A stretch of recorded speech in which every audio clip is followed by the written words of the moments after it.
I don't know if I can cast it to the TV from Zoom. It's a Zoom, not YouTube. It's Zoom. Oh, but what about when we did the services? We didn't cast. That wasn't Zoom. I know, what was that? That was something else. Something else. So.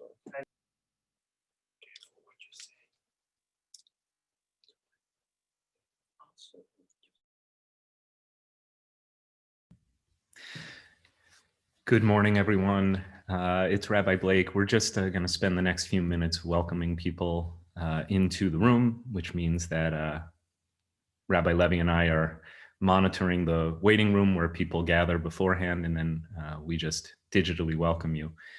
You'll notice that you're muted.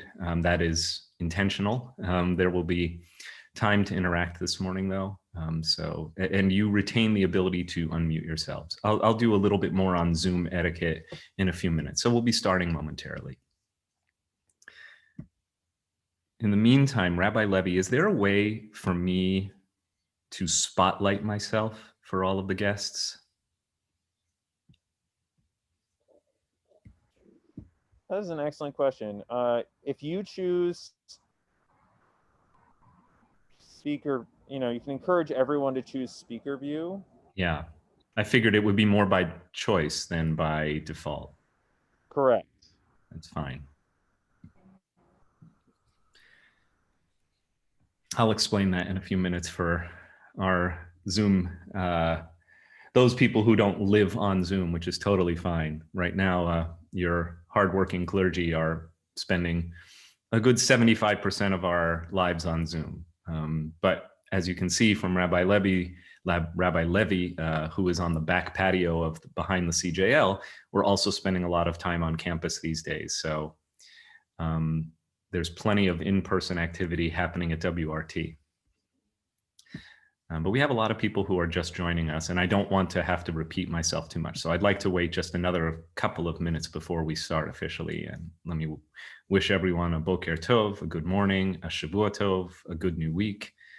I'm really looking forward to this conversation and presentation where we will look at the recent election through the lens of Jewish voting patterns, Jewish interests.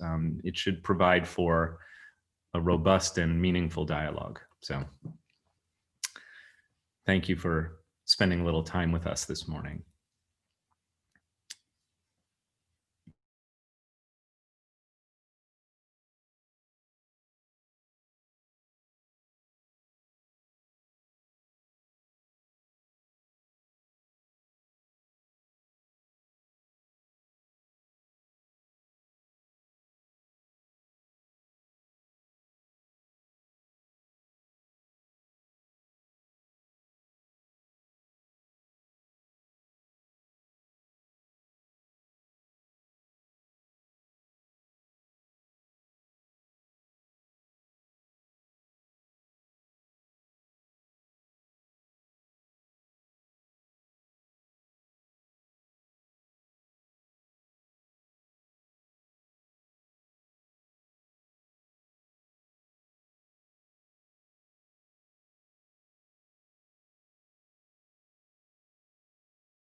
If you're just joining us, welcome.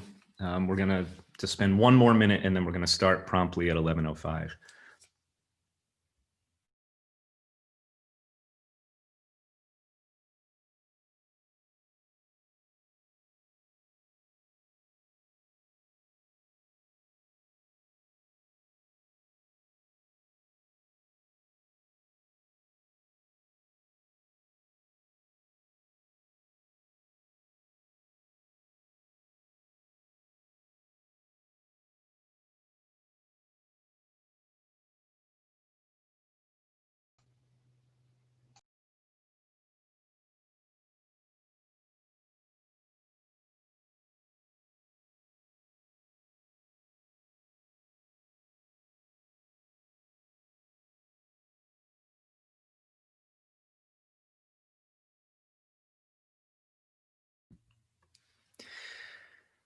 Friends, good morning.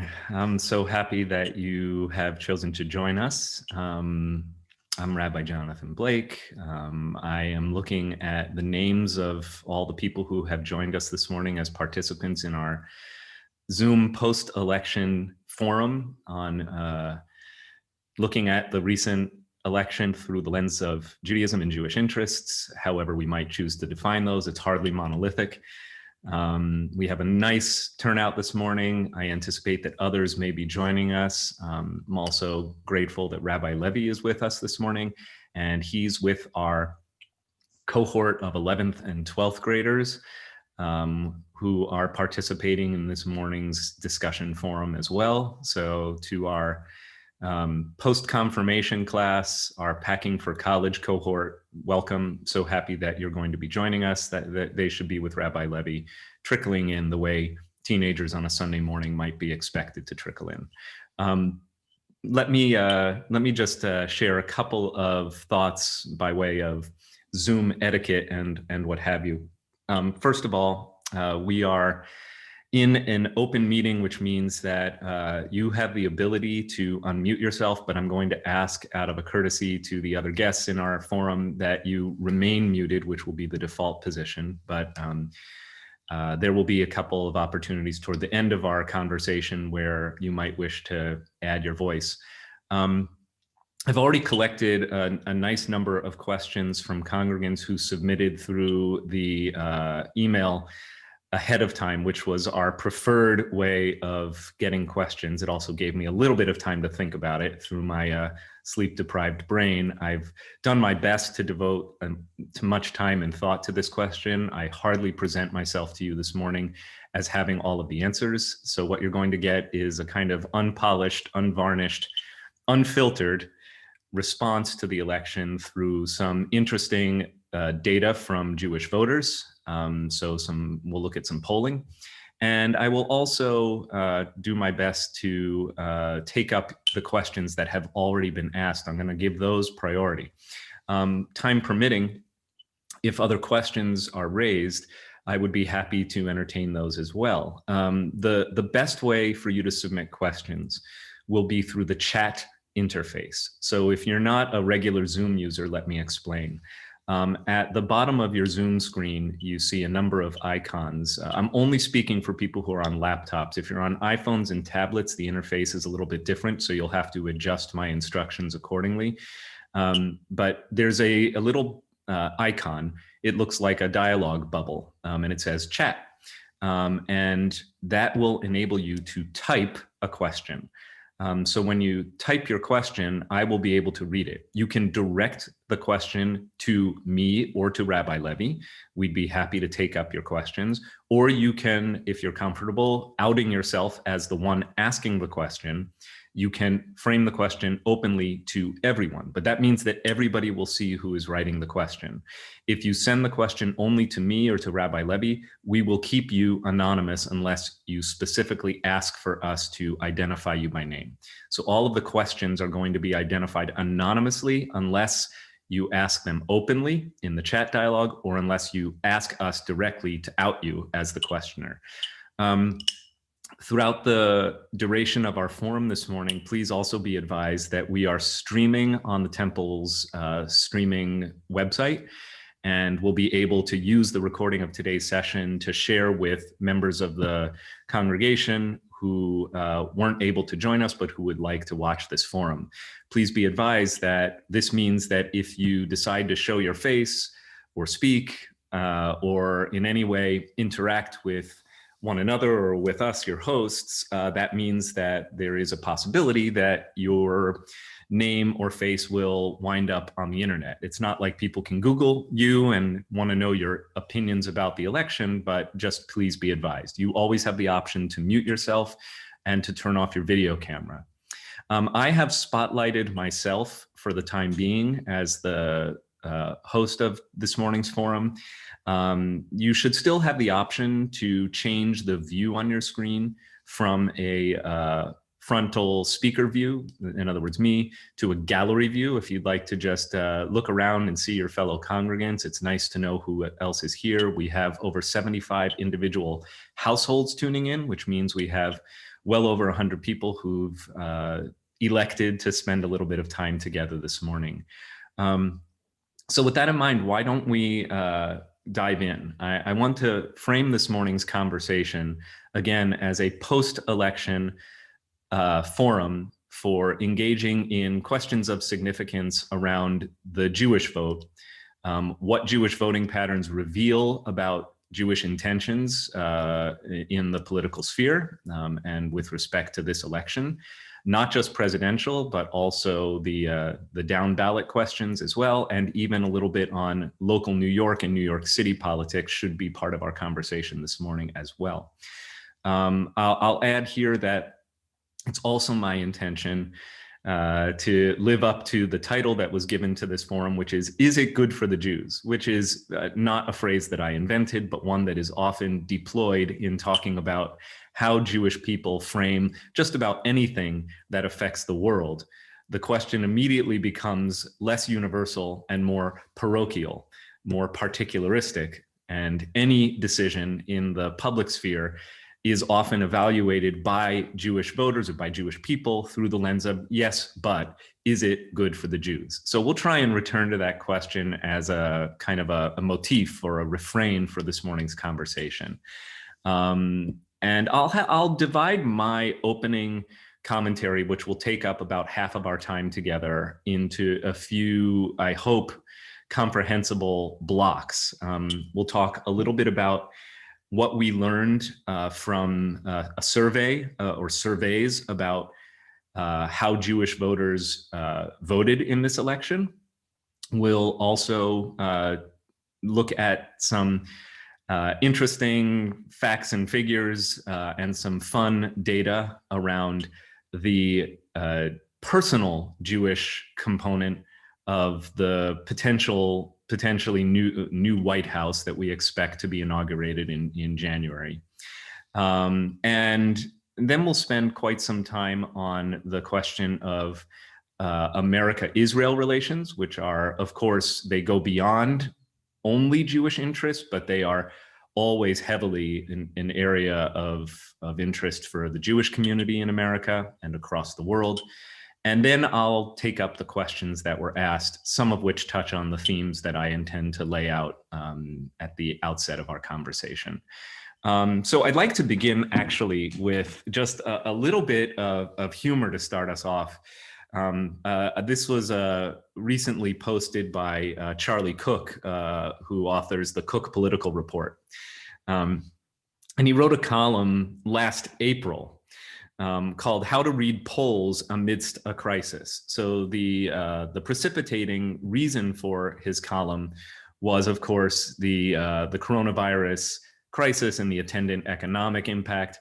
But I think that what he wrote half a year ago is relevant and amusing today, a few days after the election. So he writes, "Warning, obsessive attention to polls can lead to nausea, vomiting, headache, hair loss, trouble sleeping, unusual dreams or sleepwalking, constipation, gas, skin rashes, seizures, heart or blood vessel problems, mostly in people who already have these problems, and mood or behavior changes, such as depression, hallucinations, delusions, aggression, hostility, agitation, anxiety, panic, or even suicidal thoughts.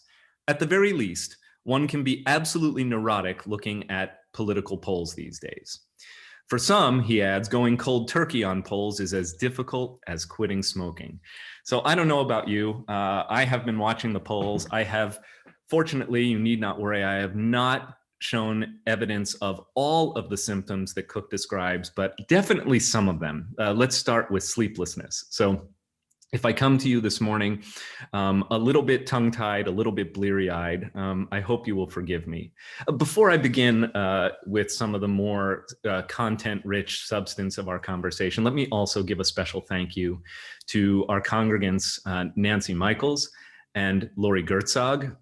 Nancy and Lori are both incredibly dedicated volunteer leaders in the congregation. Lori is an officer of the congregation and Nancy a former officer of the congregation. And both of them are in leadership of our Freebirds cohort, which engages the post-empty or the empty nest generations of our congregation. This morning's conversation has been organized and sponsored by our Freebirds. We're grateful to them, to Lori and Nancy, and to all of you who have joined. So I just want to start with a little bit of an overview of some survey data. The GBAO survey organization, which is a credible surveying organization or polling organization based in Washington, D.C., and that usually takes up assignments for Democratic interests, so Democratic Party interests. So specifically, GBAO is often hired by the Democratic Party or Democratic aligned interests to conduct surveys. And yet they are not, as a polling organization, they have to be scientifically valid and non-ideologically slanted in their methodology and the presentation of their data. So J Street, which is the group that describes itself as America's pro-Israel, pro-two-state solution lobby, commissioned, as it always does around the election, a survey, and they went through the GBAO survey group to obtain their data. GBAO surveyed 800 Jewish voters between October 28th and immediately after the election. So in the 5 or 6 day period, the 1 week period leading up to and immediately following voting this past Tuesday. And what was revealed was, I think, noteworthy mostly for the fact that Jewish voting patterns in the 2020 election resembled Jewish voting patterns in the last several presidential elections. So what is noteworthy here is that, at least among the Jewish community, less rather than more seems to have changed. And I actually have the full 25-page report in front of me. Fortunately for all of us, I'm not going to review all of the data, but I'll present some of the data. And again, the data is scientifically assessed and processed. The group commissioning the survey is a left-leaning organization that believes it aligns with the interests of the Democratic Party. J Street intends and is already using the data from the survey to make the case that a majority of American Jews support a two-state solution, meaning support Palestinian statehood alongside the state of Israel. That is J Street's ultimate goal with what it wishes to do with this data. I would say a subsidiary goal is that J Street, which has basically since even before Trump was elected, made it very clear that they are not a bipartisan organization, that J Street is aligned with Democratic Party interests, and that J Street, from, again, before Trump was elected and certainly consistently throughout his presidency, has done everything in its power as a lobbying organization to repudiate Trump and Trump administration policies, particularly with respect to Israel and the Middle East, but not exclusively so. And this continues a long pattern.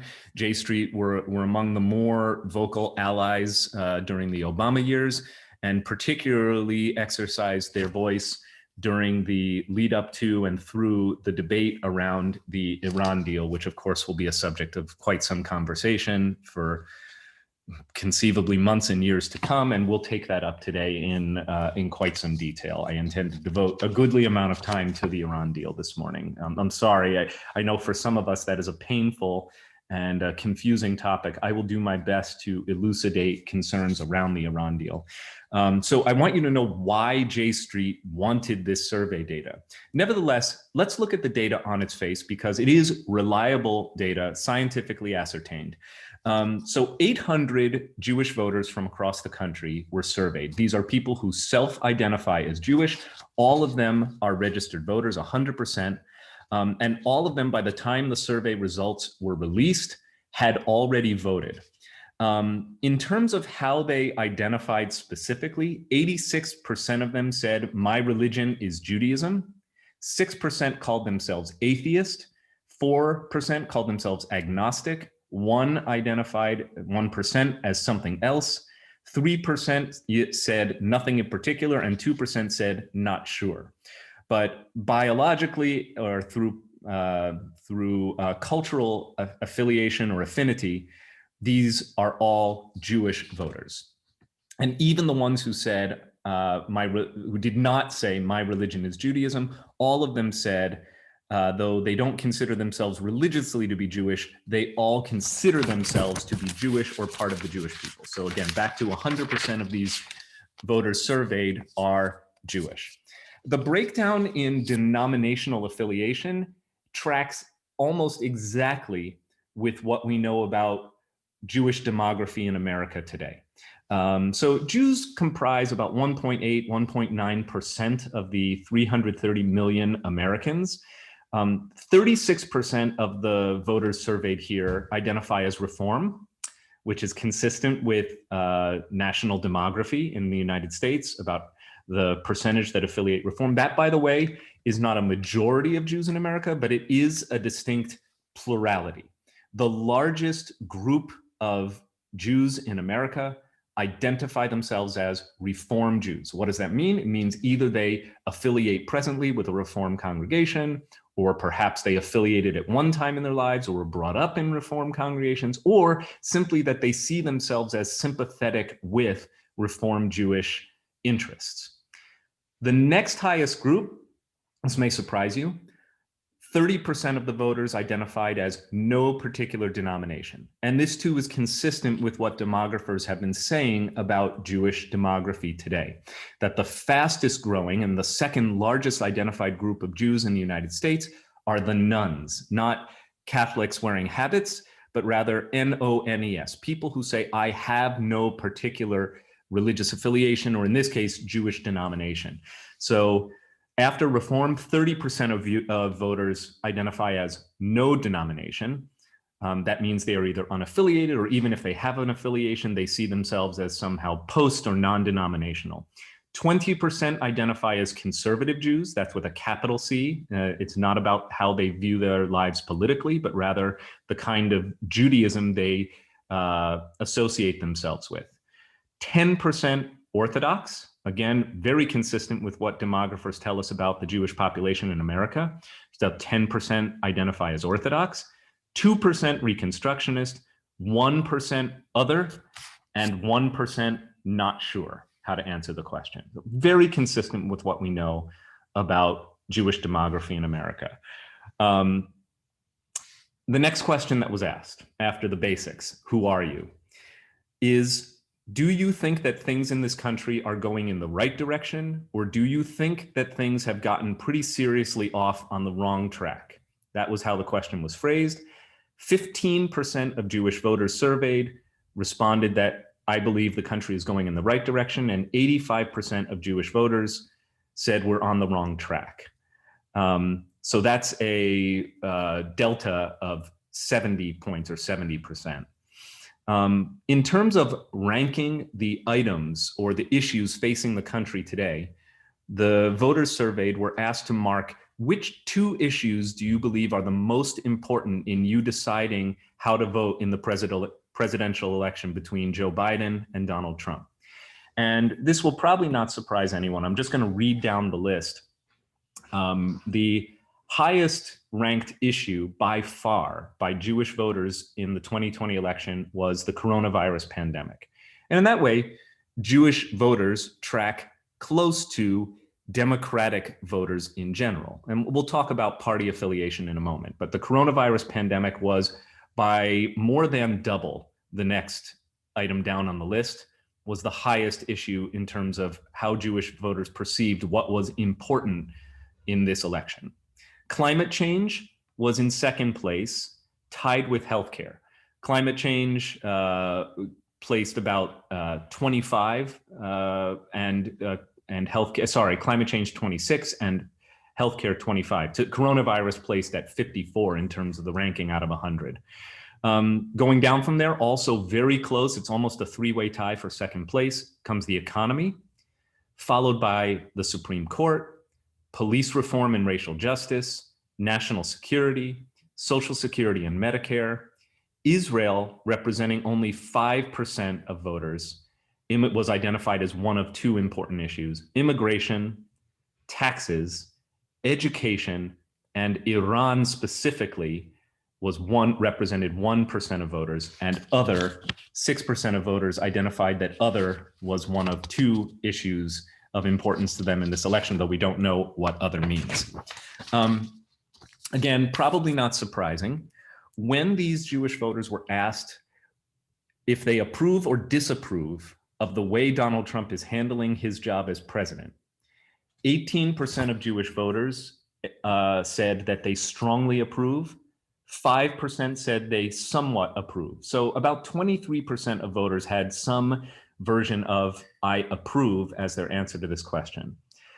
Whereas 3% say "I somewhat disapprove," and the largest majority of Jewish voters by far, 74% of those surveyed, said "I strongly disapprove of the way Donald Trump is handling his job as president." Again, this is entirely consistent. In a moment, we're going to look at Jewish opinions, for instance, in the last election in which Hillary Clinton faced off against Donald Trump. And the voting patterns are, within a few percentage points, remarkably identical. Jews who identify themselves as Democrats have, the numbers have changed very little since 2016. And even before that, since 2012, and even before that, since 2008. So for the last many years, and probably going back even into the George W. Bush and Clinton administrations, we have very, very strong evidence that about somewhere between 70 and 75%, give or take, of American Jews continue to vote for the Democratic nominee for president, and about 25% of Jewish voters do not vote for the Democratic nominee for president, split in that smaller group between the Republican nominee or other candidates, and we'll talk about that in a moment. In terms of the opinion polling that was conducted as part of this survey, voters were asked to assign a ranking between 0 and 100 to signal how favorably or unfavorably they felt toward a candidate or an institution or a party. So the highest would be 100, which means I have a 100% favorable impression of this person or this party. And a 0 would mean I have an entirely unfavorable impression of this person or this party. When all of the data was sorted out, to the name Donald Trump, 77% of Jewish voters surveyed reported an unfavorable association. 22% have a favorable association in this past election. When they were given the name the Democratic Party, 67% of Jewish voters have a favorable impression, whereas 31% registered with an unfavorable impression, or 31 was the average. Joe Biden, 72% favorable, 25% unfavorable. The Republican Party, sorry, I skipped that one, 20% favorable, 79% unfavorable.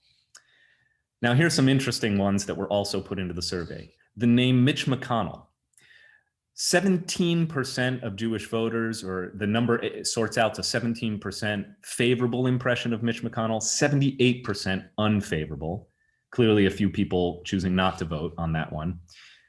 Benjamin Netanyahu, 31% favorable, 61% unfavorable. So Netanyahu has a somewhat higher standing even among Jews who may have voted for Joe Biden. And finally, Barack Obama. Jews today in the 2020 election who were surveyed reported 75% favorable, 23% unfavorable. So it's really interesting that the major split still seems to be about 3/4 aligned with Democratic Party interests and about one quarter aligned with Republican Party interests. It varies a little bit. Obviously, Mitch McConnell has generated stronger unfavorability among Jewish voters than, for instance, even the president. And somebody like Netanyahu, for instance, does about 2/3 favorable, 2/3 unfavorable, and 1/3 favorable. So Netanyahu's standing again among American Jews seems to be a bit higher than the Republican Party, than Donald Trump, and especially than Mitch McConnell, who is, by a significant enough margin to make a difference, the least favored of all of the persons who were mentioned in the survey. Now the post-election data, the real stuff here. In the past election, of these 800 Jewish voters, 77% said that they voted for Joe Biden. 77% reported voting for Joe Biden. 21% admitted or acknowledged voting for Donald Trump, and 2% said they voted for someone else. So that's the full data, 77% to 21%. And if you look at the other recent elections, that really tracks more similarly than not with other recent elections where the Democratic Party continues to capture about 3/4 of the Jewish vote within a few percentage points. This may be slightly higher in this year's election because of the particular, first of all, because of the turnout, and also because of the particular way in which the current president, Donald Trump, has activated voters, including Jewish voters, all across the country. In terms of the congressional elections, 78% of Jewish voters surveyed said that they voted for the Democratic candidate or candidates for Congress, 21% for the Republican candidate for Congress, and 1% for someone else. 92% of those surveyed said that they believe that the United States, or that people can be both pro-Israel and critical of Israeli governmental policies. And this is, again, where J Street is going to leverage this data in favor of its own arguments. J Street wants to make the point that American Jews believe that you can be pro-Israel and not be in lockstep with Israeli governmental policy. And then finally, and then we'll kind of switch gears, the question was asked of these voters, do you support or oppose the United States re-entering the nuclear agreement with Iran, or the JCPOA? The survey data is actually really interesting. On the subject of re-entering the Iran deal, just under half of the Jewish voters surveyed report that they strongly support re-entering the agreement.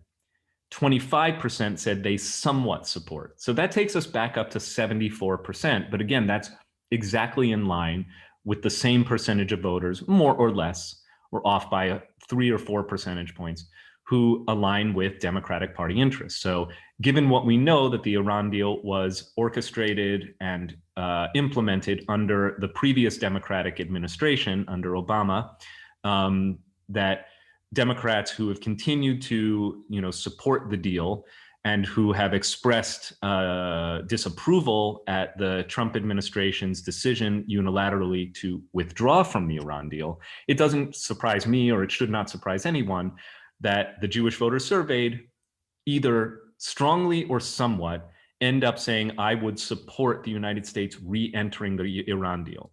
Whereas 6% say they somewhat oppose that idea, and 20% say they strongly oppose that idea, which again lines up pretty closely with the same percentage of Jewish voters who voted Democrat versus Republican and vice versa.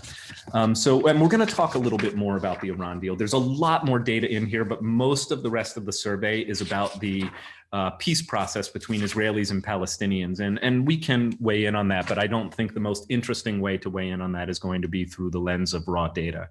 So I've spent the last 15 minutes just providing you with a broad overview. And by the way, if you want to check out other surveys, if you are concerned that perhaps there's some kind of ideological bias in the data itself, I would assure you there is not. But the AJC, the American Jewish Community Committee, which tends to be viewed as a centrist organization, if anything, has a kind of a reputation perhaps for leaning just ever so right of center, though I would describe it as firmly in the center of the American-Israel relationship conversation today. The AJC conducted its own independent survey of Jewish voters pre-election in the weeks, the month leading up to the election.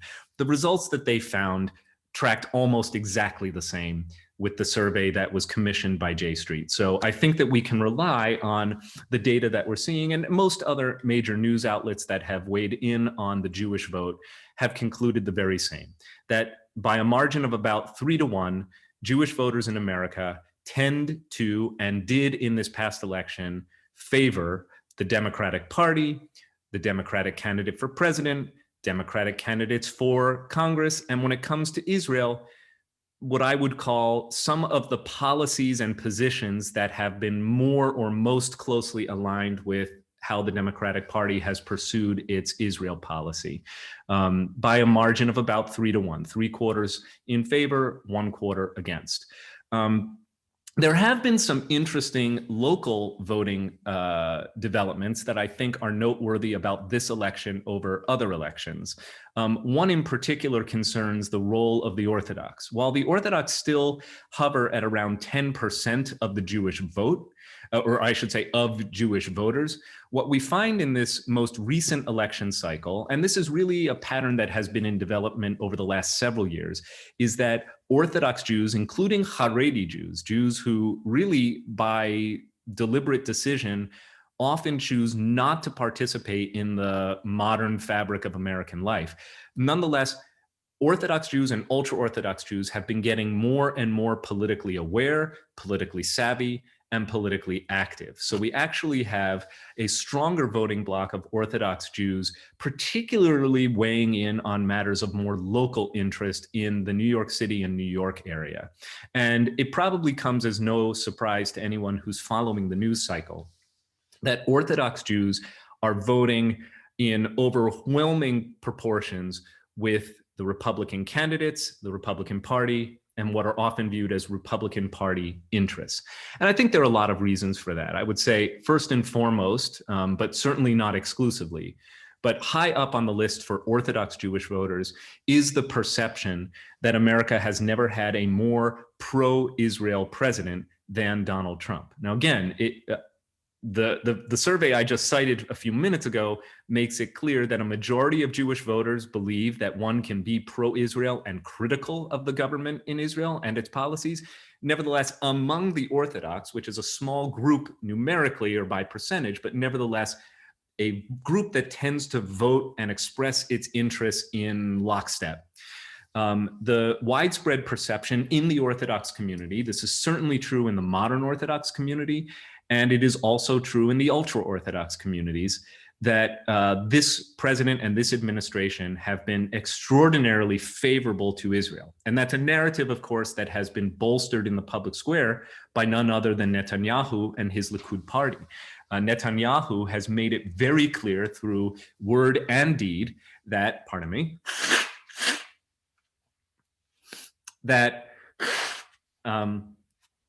Netanyahu has made it very clear that he believes that America's allyship with Israel is founded on the bedrock of Republican Party values. And this rift, where I believe that Israel became much more of a prominent wedge issue in the American political landscape, took place in 2015 around Purim time, when Netanyahu chose, against convention, to address Congress around the time that the Iran deal was under consideration, all through that spring and leading up to that summer when the deal was signed.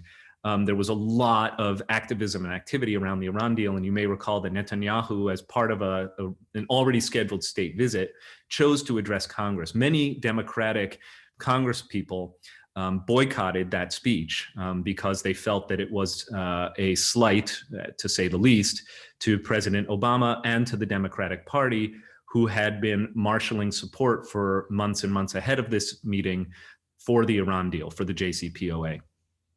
So that rift widened, I think, a rift widening that was directly affected by Netanyahu, and Netanyahu's messaging throughout this administration has been that Israel has no better friend than Donald Trump. Israel has an ambassador to the United States, Ron Dermer, who is now 7.5 years into his term limited 8 years. So Dermer will be out of office. It has nothing to do with Biden and Harris taking the White House.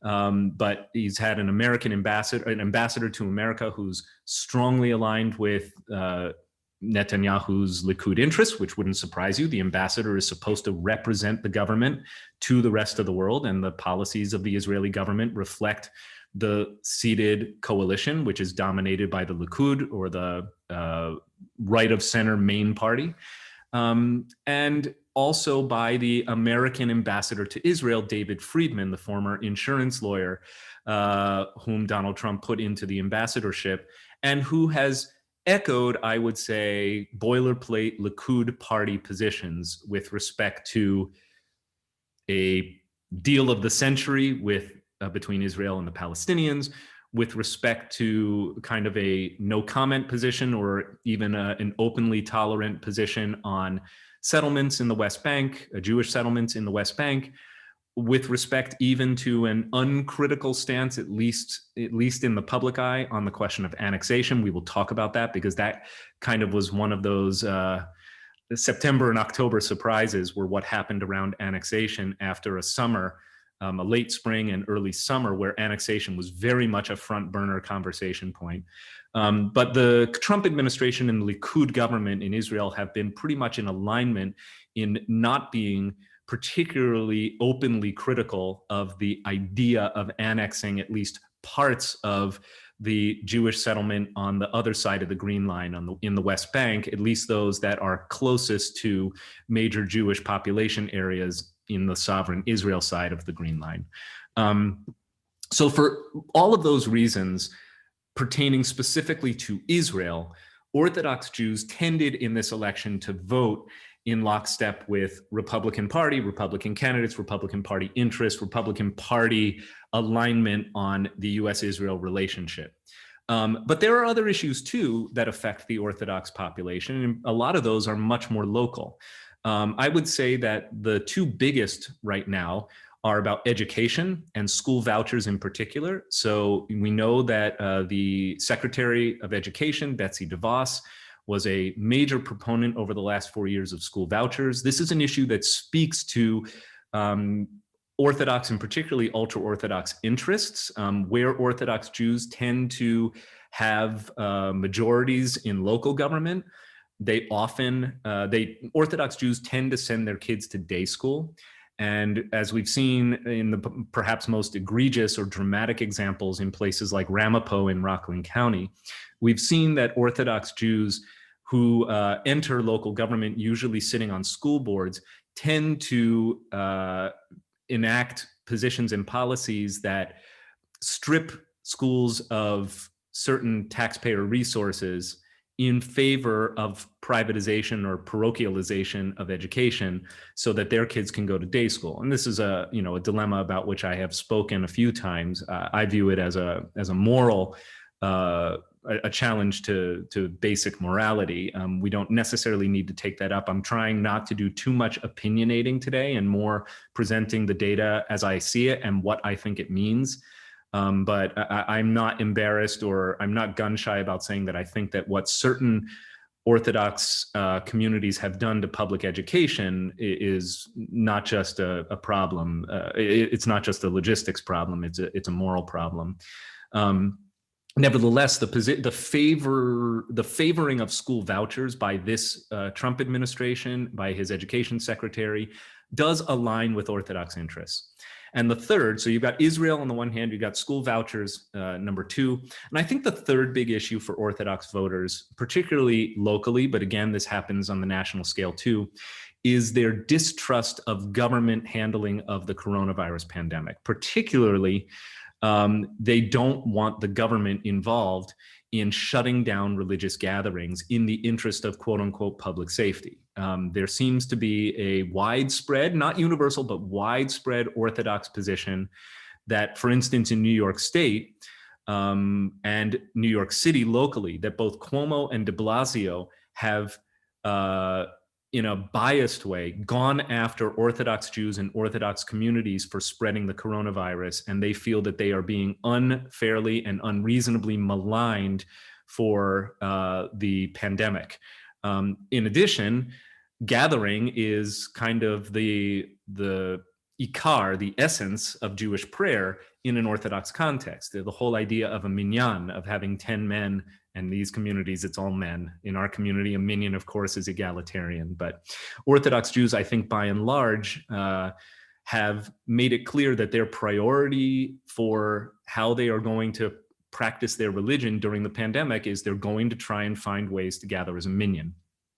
So those are the three big issues, again, for Orthodox voters: Israel, school vouchers or education, and the pandemic. And I would add a fourth, which is that Trump has made some unprecedented appeals directly to Orthodox Jews, almost at like a granular level. And some of that may be the influence of his son-in-law and daughter. So son-in-law Jared Kushner and Ivanka, who of course are very open and proud about their Jewish identity and their Orthodox Jewish identity in particular. David Friedman, his ambassador to Israel, also very open about his Orthodox Jewish positions and outlook and affiliation. And I think that, you know, inviting, for instance, Orthodox rabbis to the ceremonial Hanukkah lighting at the White House, I think there's been explicit messaging. Trump, in the 2016 campaign cycle, met with a number of Orthodox Jewish groups and has certainly, his campaign has deliberately been speaking their language on the issues that I have just suggested. So I think that he's made a deliberate outreach effort to Orthodox Jews. And finally, of course, there's a lot of Venn diagram overlap between what Orthodox Jews report they want from the government and what evangelical Christians want from the government. In terms of the place of religion in public life, this has been an administration that has been very protective of the quote unquote free speech of religious groups. Well, that speaks to evangelicals, but it also speaks to Orthodox Jews. There's been a lot in this administration that has favored the language of religious liberties, and that, you know, part of the aversion to a national mask mandate, for instance, in addition to general distrust of scientific opinion and medical opinion, has been, I believe, the idea that certain very conservative religious groups in America, including the tens of millions of evangelical Christians and the much smaller but no less vocal, politically activated newer group of Orthodox Jews, saying that, yes, we do not want the government infringing on our religious liberties. So I think these voices came to the fore in this election cycle. This is a pattern that's been going on for at least 4 years, probably more. I would say that under the George W. Bush administration, there was open signaling from the highest offices in the land that the government was going to be favorable toward giving money, for instance, to religious institutions. The Trump administration made very clear concerted efforts to make it clear that the PPP loans that were extended during the pandemic that religious institutions were fully eligible for these. So at least in the more conservative religious groupings in America, there has been a sense that the president does speak for them. And perhaps one more, though this is less of a garden variety Orthodox issue, this president and his administration have been very much focused on appearing to be tough on BDS, on the boycott, divestment, and sanctions movement, both here and in the United States, for instance, extending the protections of Title VI of the Civil Rights Act to include Jews as a minority group that should benefit from those protections. That was a case from about 1 year ago. I opined on that in a sermon at the time. You can read it online on the website if you're interested. So I think, again, that for certain Jews in America, though now we're not talking just about Orthodox, but we're talking about those who did vote for Trump. It's not only about Israel, is I think my larger point here, that for many of those Jewish voters, this was very much about, you know, Trump is the one who speaks for or speaks against leftist anti-Semitism. We know that Trump has been quick to condemn the squad, who happen to be, of course, women of color, and this has amplified the division along racial lines, but it has signaled to at least Jewish Republicans that the president is not tolerant of public American elected officials opposing Israel or supporting the Palestinians. And of course, this president has also withdrawn aid to the Palestinian Authority, to the PA, or what is, you know, also known as the PLO, the Palestine Liberation Organization. So this president's toughness on the PA, on the PLO, this president's, and then of course you have the very public demonstrative gestures that this president has made by first moving the embassy from Tel Aviv to Jerusalem, and then recognizing Israel's sovereignty over the Golan Heights. Well, these were, and then of course the biggie was withdrawing from the Iran deal. These, for Republican Jewish voters, signaled that the president had their interests at heart. And again, some of this may have been more about the evangelical vote. Some of it may have been the convictions of Trump as influenced perhaps by his son-in-law and daughter and ambassador. Some of the people Trump listens to most in his innermost circle have been extremely, their terms on the Israel-US conversation have been extremely favorable toward Israel by conventional measures. So that may explain certain Jewish voting patterns with respect to Israel in this election. I'm going to switch gears. I'm going quickly through a lot of what I had, hoped to talk about. I'm off the cuff here, but I had, obviously, like you, been giving a lot of thought to these issues. I'd like to talk for a few minutes about something a little bit lighter, and then I'm going to go directly to the questions that were submitted in advance, and then I'll be happy to take any other questions that come up in the chat window. But thank you. You've been very attentive so far from what I can tell, in that you're all still here. Nobody's actually walked out on the meeting, so thank you. I want to talk about a little bit of the personal factor in terms of what Jews can expect from a Joe Biden, Kamala Harris administration. Obviously, Jews and Judaism and Jewish interests have been very much at the forefront of the last 4 years of the Trump administration. It's been no secret, as I've said, that Jared and Ivanka are a proud Jewish family, and that Jewish interests have been, at least, that has been part of Trump's calling card, is to say, I'm the most pro-Israel president. Again, the fact remains that a strong majority of Jewish voters did not feel that Trump spoke for them in this 2020 election. Nevertheless, it has been part of the Trump brand, if you will, not just as a real estate developer, but as president, to court the Jewish vote by saying, I look at my personal connections. Again, many Jews wrote off Trump's support for Jews and Judaism in Charlottesville in 2017. About a year, less than a year after he was elected, of course, there was the Unite the Right rally that brought together a kind of diverse patchwork quilt of alt-right, which I think is too soft a term for white nationalist, meaning white supremacist groups that believe in whose political activism is that white people should reclaim power in America. So this, I would call, dangerous coalition of white activists, of white nationalist activists, came together in August of 2017. And we all recall that there was violence that ensued, including a car ramming attack that took the life of a young woman.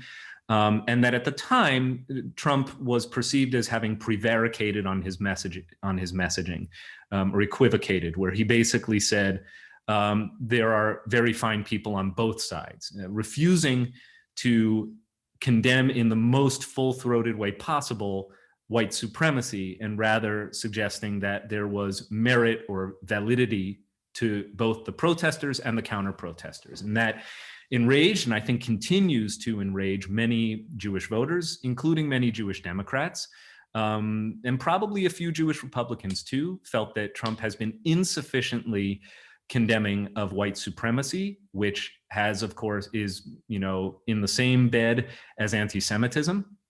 And white supremacists, white nationalists, as we learned from Eric Ward. Some of you were on that amazing talk that was provided a couple of Thursday nights ago under the new Racial Justice Initiative that WRT is spearheading, that Rabbi Reeser and I are so excited to invite you to participate in.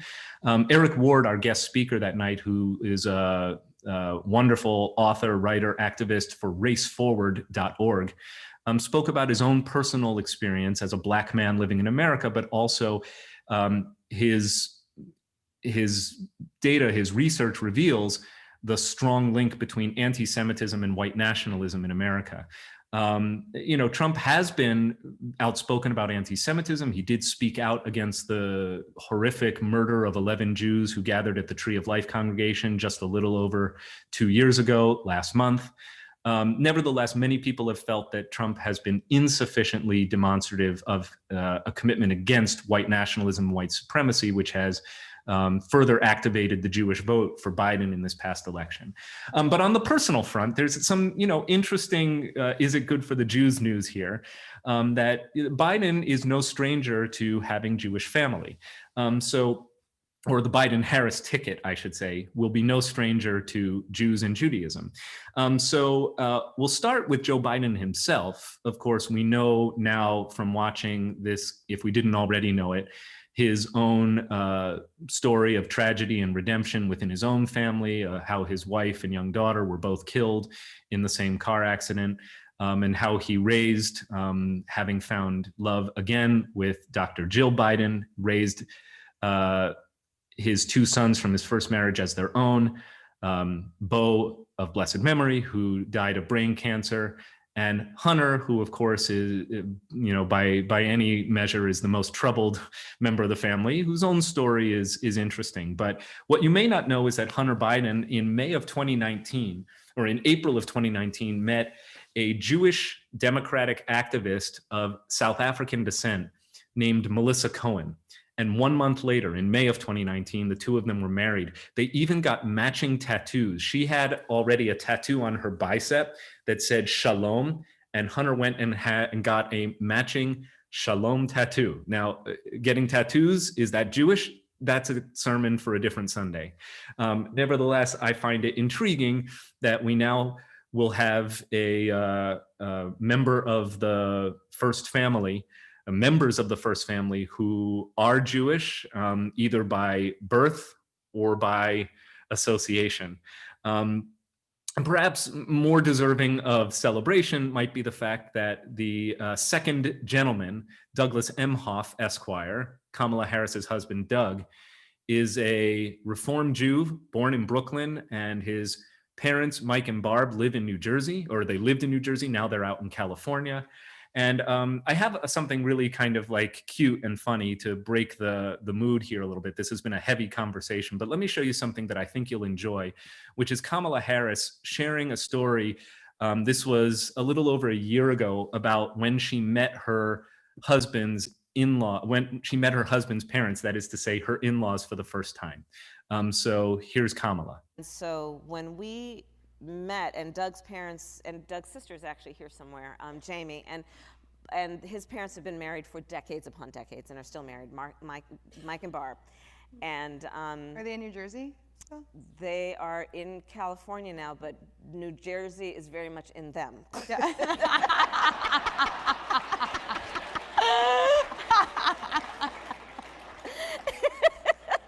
In a very big way, unedited. Oh my God, I love it. I mean, I'm going to tell you, so you brought it up. I'm going to tell you it's not in the book. So the first time I meet my mother-in-law. Oh, this isn't in the book. So this is just Barbara Emhoff. So the first time I meet and then, and they're originally from Brooklyn. Okay, so the first time I meet my mother-in-law, she looks at me, she puts my face in her hand. So it's Barb and Mike, my father-in-law's Mike. She puts my face in her hand. She looks at me and she says, "Oh, look at you. You're prettier than you're on television. Mike, look at her." No.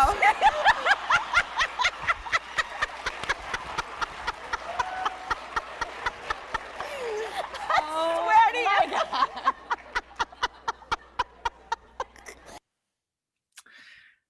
I thought that you would enjoy that. So we expect to be welcoming to the vice president's mansion. I was going to say to the White House, but only as a guest, the second gentleman, Doug Emhoff, nice Reform Jew and lawyer. Interestingly, Emhoff, this is just a fun bit of Emhoff trivia.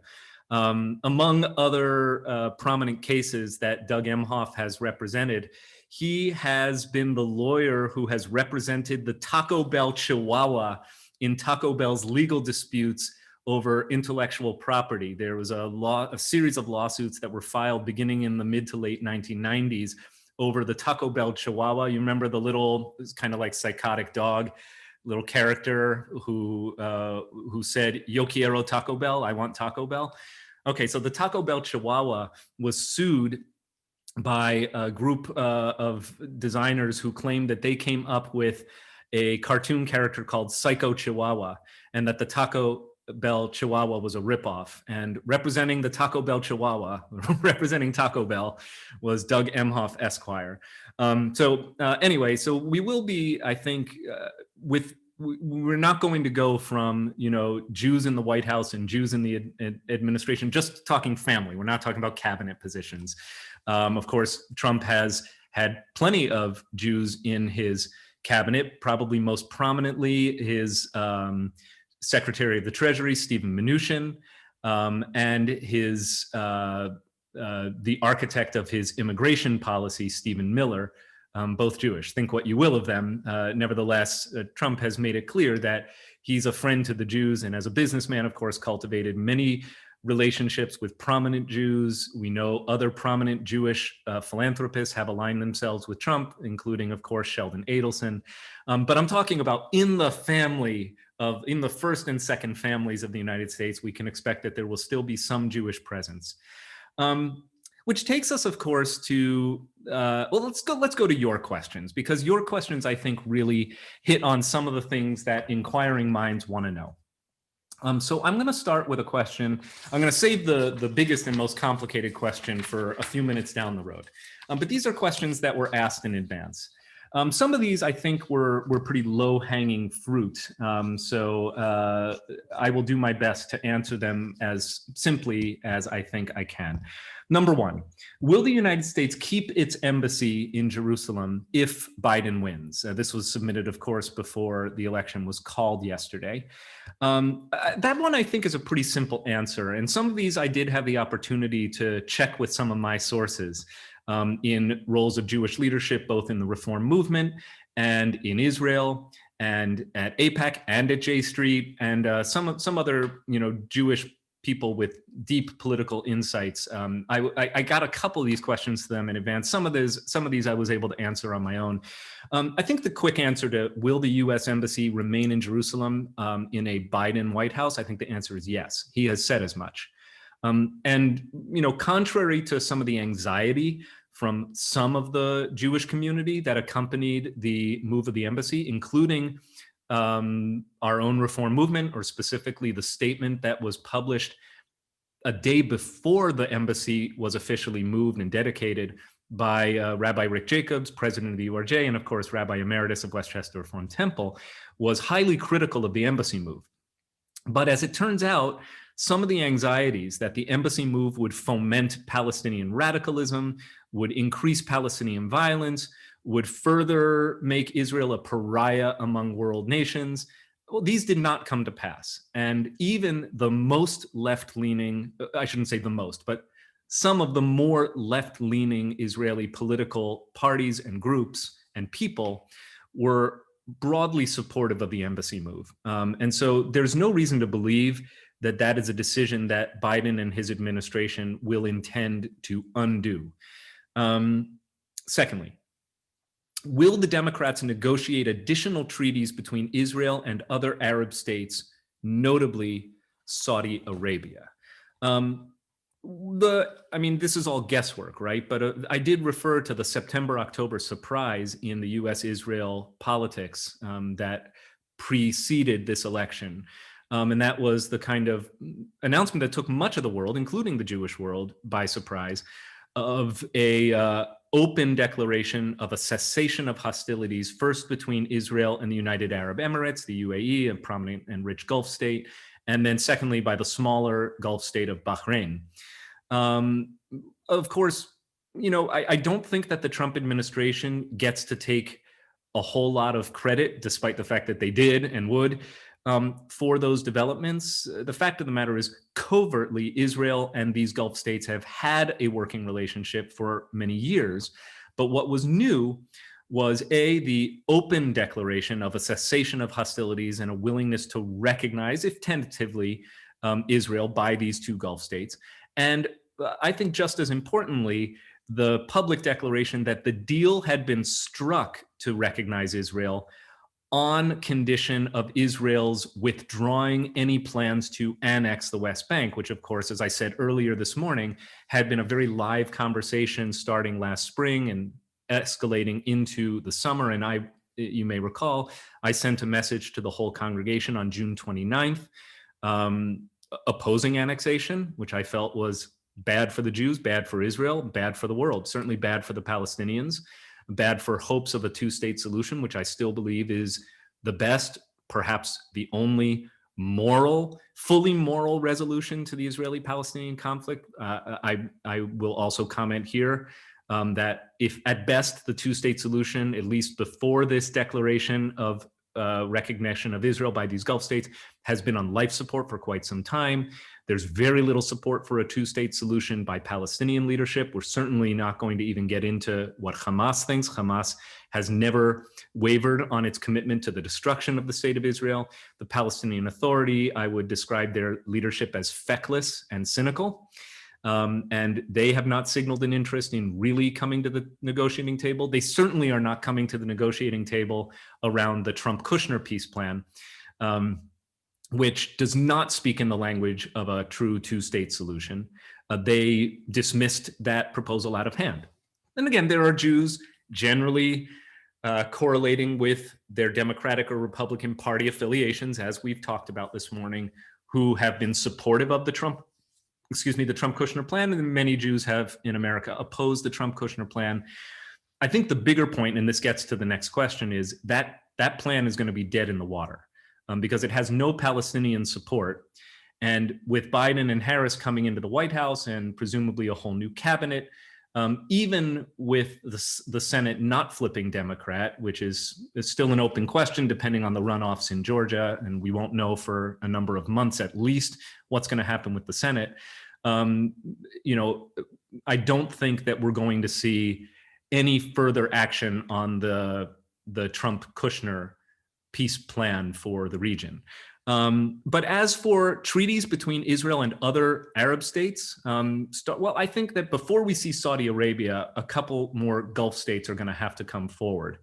And what Biden chooses to do with Saudi Arabia is going to be a very open question that can't be dissociated from what happens with the Iran deal. So I don't know if we have enough data to answer the question about will Saudi Arabia openly recognize Israel. I would say that if that happens under the coming administration, it's not going to happen in the first 100 days. It's probably not going to happen in the first year or even years. I don't see that happening. But again, the UAE and Bahrain deal arrangement took me by surprise. And quite pleasantly, by the way. I would add that I think that what happened in the early fall, late summer with the UAE and Bahrain is good for Israel, good for the Jews.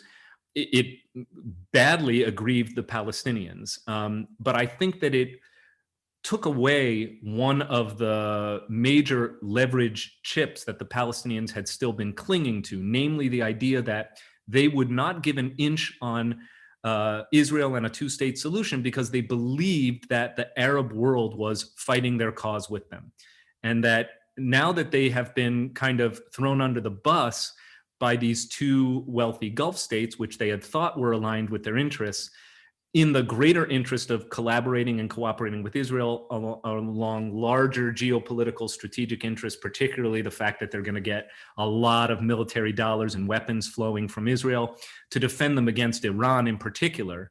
So this is really all part of a much larger conflict between the Sunni Arab world, of which the Gulf states and Saudi Arabia are the main hegemonic bloc, and the Shiite Muslim world, which is represented by Iran and its, I would call them proxy states or vassal states, which include Syria, Lebanon, and if Iran gets its way, Yemen as well. And Yemen has been, of course, the kind of flashpoint between Yemen and Syria is a little bit different, but Yemen has been a real flashpoint between the larger regional conflict between Iran, which is Shiite Muslim, not Arab, by the way, it's Islamic, but it's not Arab, and Saudi Arabia, which is a Sunni Arab, the largest and most powerful and wealthiest Sunni Arab nation in the region. So will the flipping of Gulf states to be more openly warm toward Israel? produce a kind of tsunami effect that eventually outs or allows Saudi Arabia to come out in the open as an ally of Israel, or even not hostile to Israeli interests, time will tell. I think that one's hard to call, and I don't think that's going to happen for quite some time. And again, Saudi Arabia may find itself more defensive and aggrieved depending on what happens with the Iran deal in the coming months or years. Do the Israelis unilaterally keep part of the West Bank where the settlements are located and declare the rest of the West Bank an Arab state? That was a question. I don't think so. I don't think that that unilateral action by the Israelis is going to fly with a Biden White House the way it might have with a Trump White House over the next 4 years, even if Netanyahu retains his grip on power. It's not clear to me, by the way, how much annexation was just a political leverage point or a talking point as opposed to an actual actionable plan. Remember that Netanyahu is a very embattled leader of Israel right now. He's got active, indictments for corruption and bribery. He's clinging to his grip on power by the thinnest of hairs. And so he has engaged in all kinds of electioneering tactics and rhetoric in order to bolster his support from his base. He's done really, I think, noxious things like scream and rant that, the Arabs are going to the polls in droves. This is going back a number of years at this point. Back, I think, to 2016, the Arabs are coming to the polls in droves in order to foment fear among his base and get more of his base to show up and vote for him. And more recently, I think the talk of annexation was something that spoke directly to his base, but that did not reflect the will of a majority of Israelis, even those who accept that their government is dominated by a Likud coalition. So I don't see unilateral action by Netanyahu becoming any easier under a Biden administration. If anything, I think it's going to become much harder.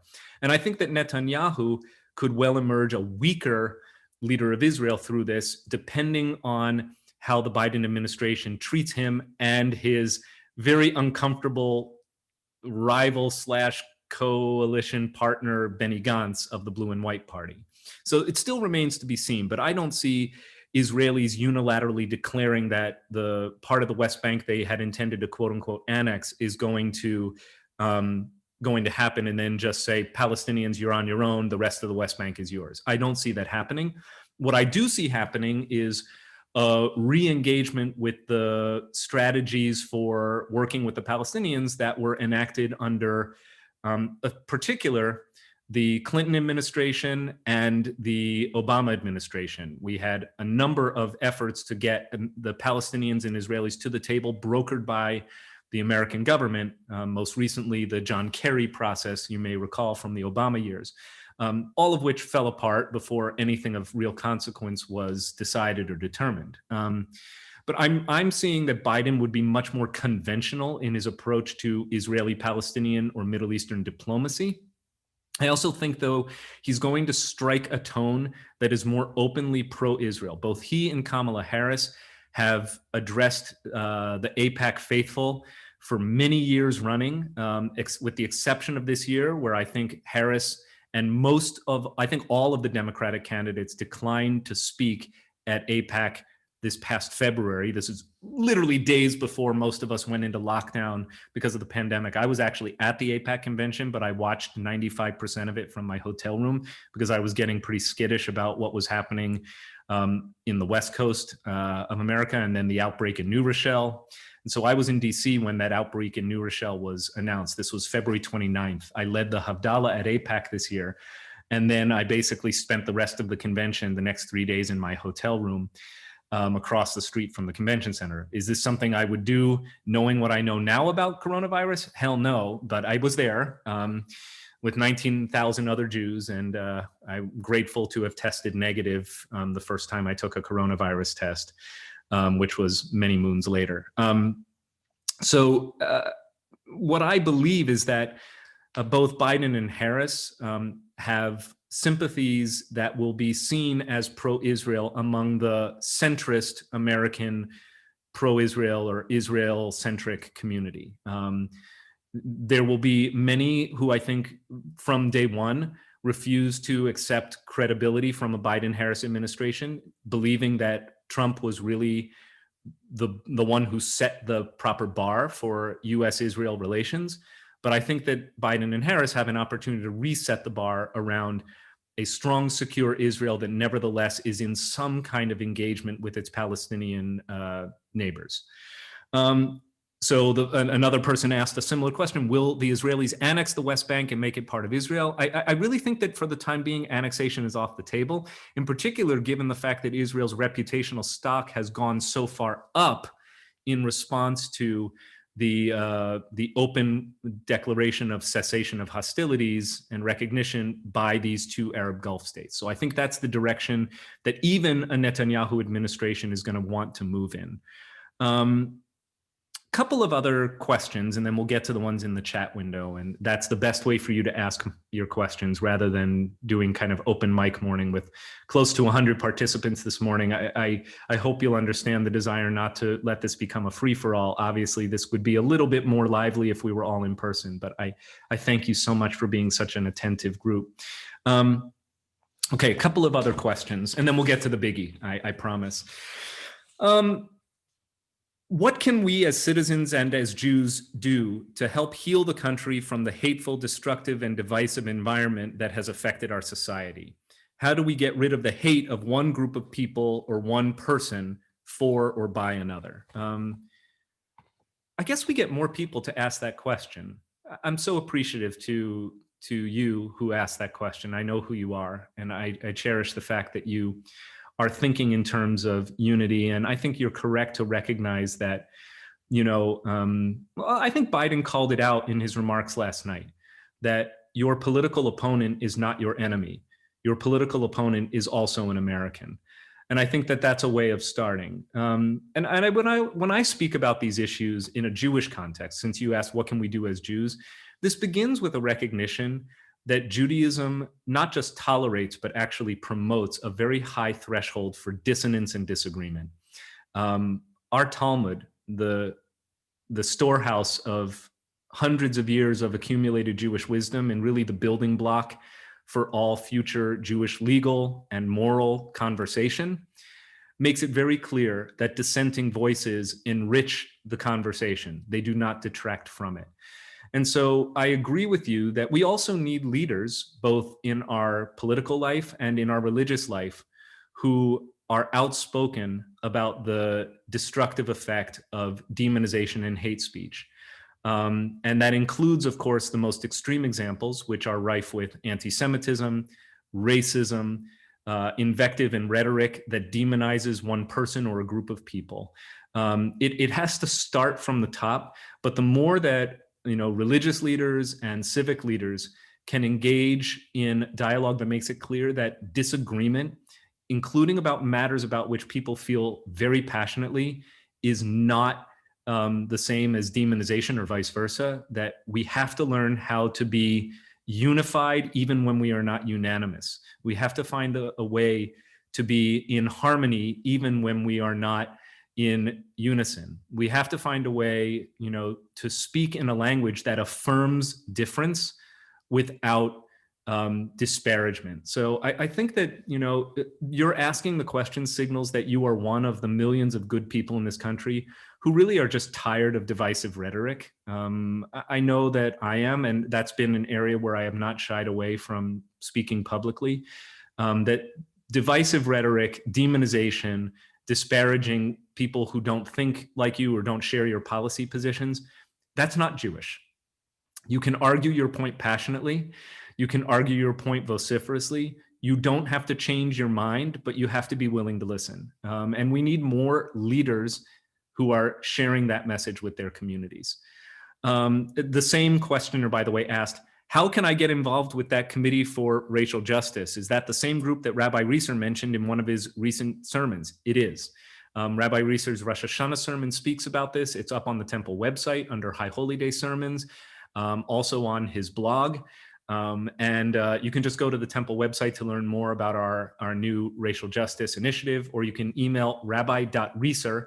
He spells it R-E-I-S-E-R, so it looks like Reiser, but it's Reiser, rabbi.reeser@wrtemple.org. I'll put it in the chat window so that you can contact him directly about our racial justice initiative. I'm going to tackle the big question now, which is as follows. A congregant has asked, if Vice President Joe Biden is elected, okay, so we know that that's a likely scenario, legal challenges notwithstanding, the consensus seems already to have coalesced around that outcome. If Vice President is elected and carries out his promise to rejoin the treaty with Iran, will not the effect be to remove the sanctions against Iran imposed by President Trump, and thereby enabling Iran to both strengthen its economy and resume sponsoring Hezbollah, which I would argue is the terrorist organization that has, major power in most of Lebanon, especially southern Lebanon. Hamas, which is in, of course, the group allied with the Muslim Brotherhood, but that has also benefited from Iranian sponsorship in Gaza, and other terror groups determined to destroy Israel. So again, the question, just paraphrasing here, and thank you for your question, congregant questioner. I appreciate you asking. You asked it in a really cogent way. If Biden is elected and carries out the promise to rejoin the Iran deal, the treaty with Iran, won't the effect be by removing the sanctions against Iran, which were imposed by President Trump when he withdrew the United States from the deal, wouldn't that enable Iran to strengthen its economy and resume its malign activity in the region, particularly its sponsorship of terror organizations like Hezbollah and Hamas and others? So I've given this question the most thought, and I'm especially appreciative that the questioner asked this over a week ago, so that I've had some time to ruminate and consult and do my best at providing an answer, which goes something like this. Look, the short answer is that it depends on whether you think the best way to go with Iran is through diplomacy or through economic pressure. Now, I'm going to say that again.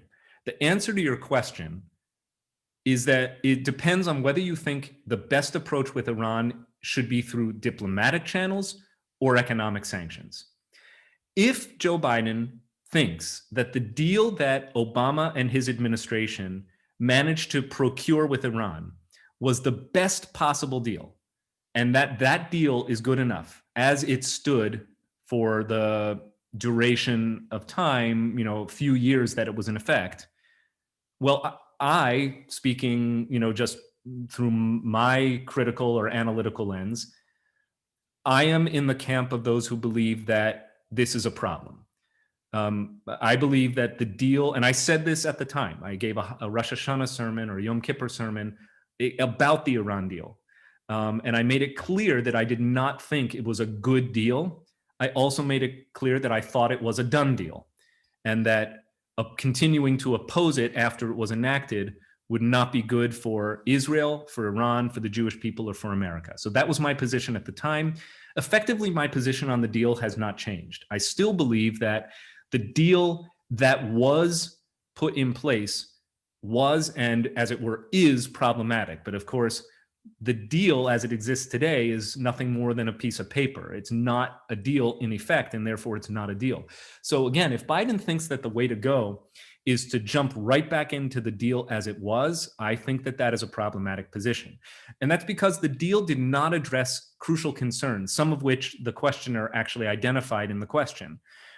Perhaps if the economic pressure had not been taken off of Iran as soon as they sat down at the negotiating table, the deal could have been stronger. That's sort of the main gripe by many people in the inside of this conversation have argued. Those who have opposed the deal from the beginning said, we as a country, we Americans were too quick to alleviate the economic pressure in Iran, which made the terms more favorable to Iran. And that if we had pushed them harder in the sanctions direction, they would have been squeezed more, and they would have waited, and they would have come to the table with less leverage.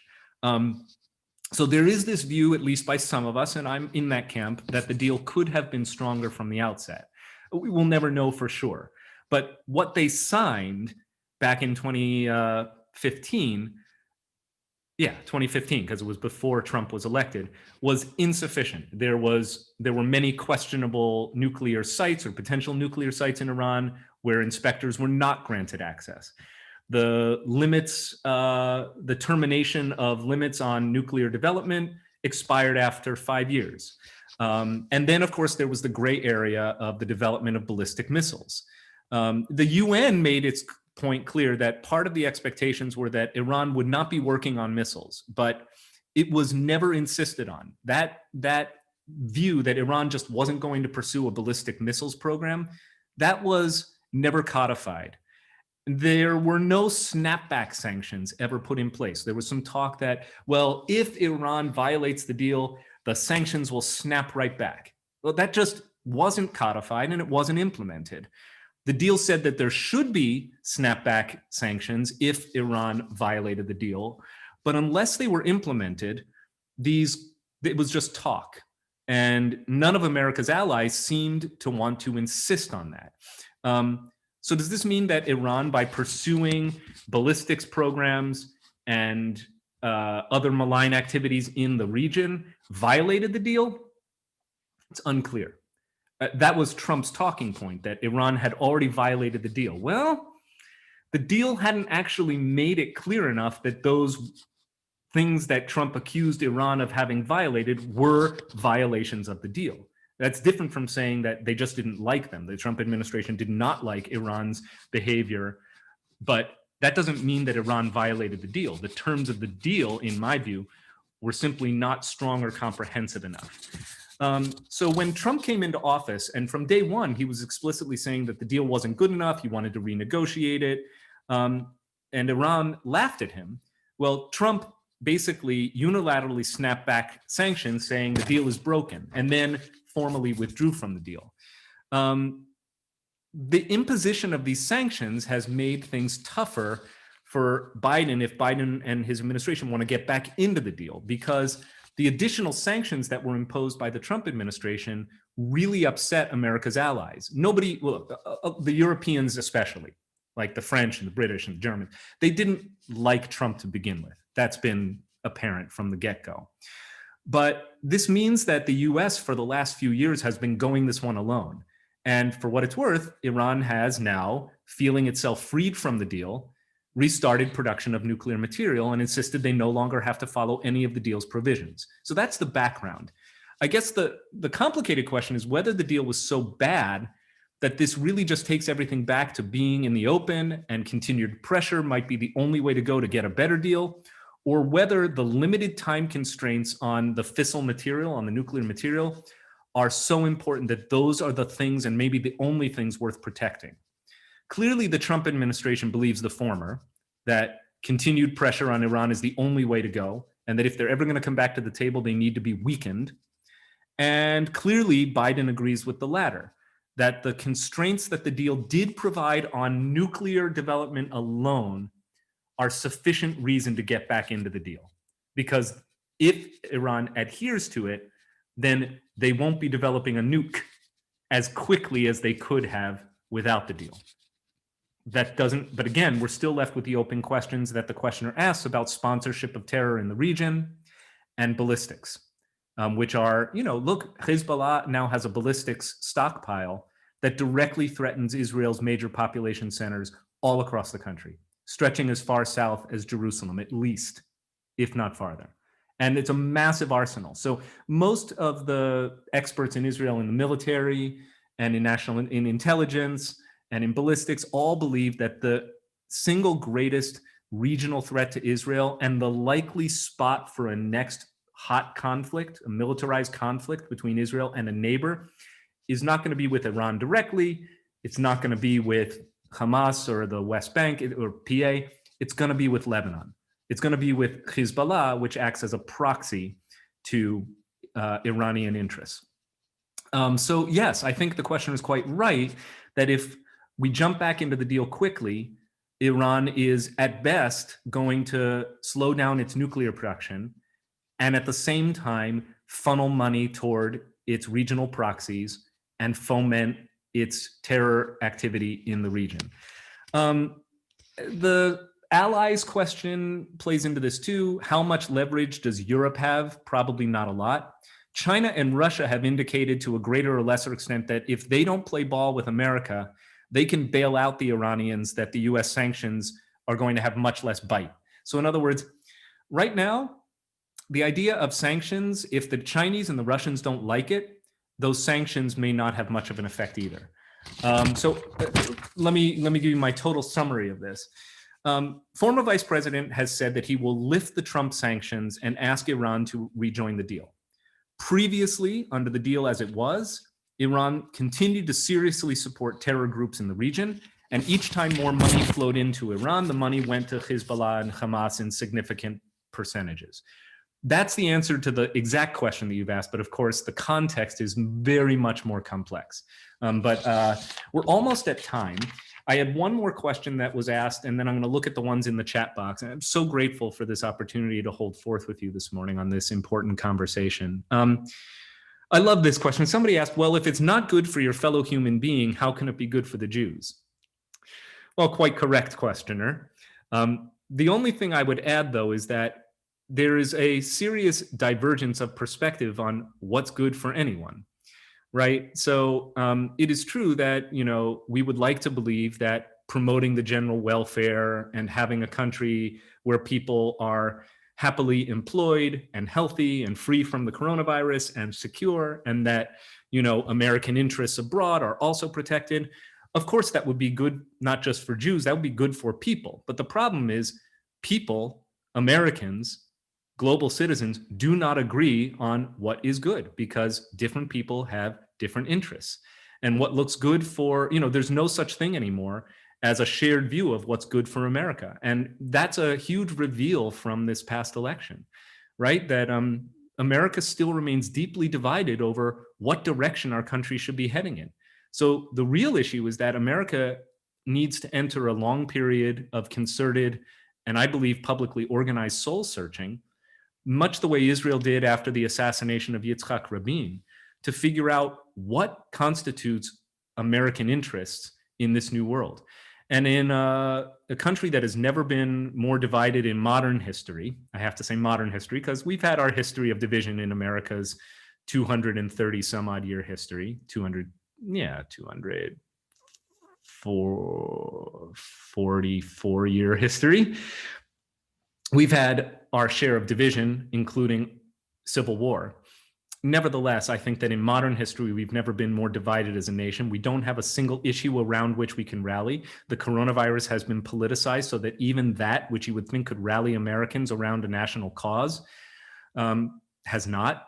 Economic policy has not unified us as a people. Foreign relations have not unified us with a common goal and a sense of who our friends are, who our enemies are. We don't even have a common sense of what is true and what is false. So we've got a lot of work to do as a nation before we can identify what's good for America. And only then might we be able to have the conversation, what's good for the Jews. I appreciate the question very much. Let's see what's in the chat box. Grateful for all these questions. Can you compare the Jewishness of Harris's husband versus Amy Coney Barrett's Christianity? Is it fair to rejoice on one and complain about the other? Well, is it fair? I don't know. Is it polite? Probably not. I have learned that one should never question the sincerity of another person's faith. And so if, you know, the gospel speaks loudly in Amy Coney Barrett, good for her. I have reason to believe, I think we all have reason to believe, that she is, you know, a deeply pious woman who does her best to live by the morality of the church in which she affiliates and to the best of her ability. To the extent that that influences her policy positions, it's not for me to say. It wouldn't be fair for me to say. There are plenty of other people of faith on the Supreme Court right now. And as for Emhoff's Judaism, I can't say that I know enough. I know that he considers himself a Reform Jew, raises his family that way, had a bar mitzvah. Other than that, I don't know enough about him. I would love for an opportunity to be provided sometime in the next 4 years to be able to interact more substantially with the Emhoffs. I know that he interacts with the Jewish community and in fact spoke at Cantor Kleinman's family's house, I think, at some point this summer as part of a campaign event. I know that he's met Cantor Kleinman's mom and dad. So is Ashley Biden's husband a Jewish doctor? I don't know. Somebody can look that one up easily. Somebody writes, Melanie Phillips, is she a commentator? I don't know. Expects a full-blown pro-Iran shift and funding of the mullahs. How much risk of that is there? Well, I've just given you my take on the Iran deal. I think that the context is considerably more complex. I don't think that Biden is friendly to Iran. I think that Biden is nevertheless a disciple of the process that informed the Iran deal and probably believes that the ability to delay the production of nuclear fissile material and a nuclear weapon is worth the price. And I've made it clear where my reservations are on that subject, because I think that, you know, regional terror, particularly with what's good for Israel, is going to get worse the minute we try and get back into the deal. And at the same time, I really think the sanctions are may not be an or the most effective tool for dealing with Iran. So Iran continues to be one of the most vexing problems for America on the world stage, as it is for Israel. Somebody requests that we could have a few interracial services on Friday night, and that we could do a lot more than just one get together on MLK. Thank you for the suggestion. I think that our partnership with our local communities of color, particularly our very special friendship with Greater Centennial AME Zion Church, is one that I believe is worth celebrating. Of course, doing the work of real interracial and intercommunity cooperation and collaboration is considerably deeper and more difficult than a couple of nice services or even a monthly nice service. So I really think the work happens not necessarily in, you know, with the whole community singing and celebrating and praying together. That should be an emblem of the collaboration between our communities. But the fact that this is something that you see as a blessing and something positive, I can only give you a hug and applaud you and say, I agree. Couple other questions. While the Jewish people have been supportive of Black civil rights and Black Lives Matter, where's the outspoken support from Black people and clergy for Jewish people in the US and Israel? I'd say it really depends. You have a lot of Black leaders in America today who are pro-Israel. And if you ever go to an AIPAC conference, you will see a Black American community in force. And let's also remember that there is a significant and growing number of Jews of color, of Jews who are also Black. So I don't necessarily buy the idea that Jewish clergy are disproportionately supportive of Black interests, whereas Black clergy are not sufficiently supportive of Jewish interests. I think some of the most compelling voices in the Black American community are those who recognize that there is an inextricable link between anti-Semitism and virulent white nationalism. And the more that we can promote that message, the more our clergy and our civic leaders will have what to talk about. Somebody asked, did I record this presentation? And the answer is yes. And I'm going to put it up so that it can be distributed to the congregation. Somebody said that Ashley Biden married in a Catholic Jewish interfaith ceremony at St. Joseph's on the Brandywine in Greenville, Delaware. The Catholic Mass was celebrated by Father David F. Murphy, who was assisted by Rabbi Joseph Foreman. This is a fun, so Ashley Biden's husband is and was raised Jewish. Okay, thank you for the fact finding, dear congregant. And I'm friends with Rabbi Joe Foreman, and Rabbi Joe Foreman's sister is Rabbi Sharon Foreman, who's a member of Westchester Reformed Temple. Her family affiliates at WRT, and she has up until recently been a trustee of the congregation, finished her term of service on our board this past spring. And Rabbi Foreman is also one of our cherished bar and bat mitzvah tutors and teachers. So that's really great, interesting news. Thank you.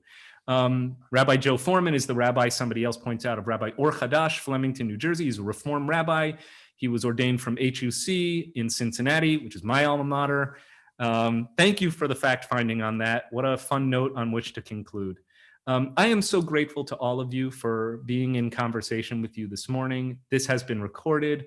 I'm going to let you unmute, not to ask more questions, but just to greet one another. I'm going to remove the spotlight on my video, so if you want to view yourselves in gallery view, you can see all the other nice people. Thank you once again for this substantial time together, unpacking all of these important issues. God bless you all. Thank you. Thank you. Thank you so Thank much. you. Just enlightening. Thank you. Wonderful. Thank you. Thanks, everyone. Thank you. Thank you. Thank you. Now go out and enjoy this gorgeous day. We shouldn't be sitting inside all day. Many thanks, Rabbi. God bless you all. Thank you. Thank Be you. well. Stay Thanks. safe. Bye-bye. Bye, everyone.